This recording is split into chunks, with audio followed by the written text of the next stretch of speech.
থেকে অনেক হয়েছে, মাছ ধরার পালা। এবারে খেতে বসে গেলাম বন্ধুরা। ফাইনালি আপনাদের দেখাবো খাবারের সঙ্গে কি কি মেনু রয়েছে। বন্ধুরা খাবার কিন্তু রেডি। খাবারের সঙ্গে রয়েছে অনেক মেনু।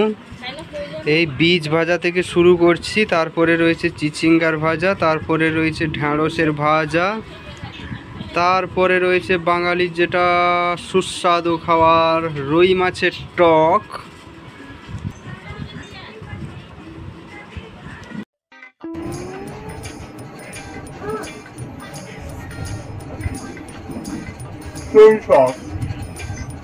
আমার কাছে সেই শাক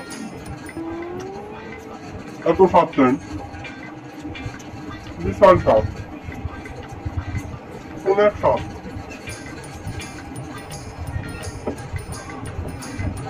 এত খাচ্ছেন, অনেক স্বাদ লাগতেছে, সেই স্বাদ লাগতেছে।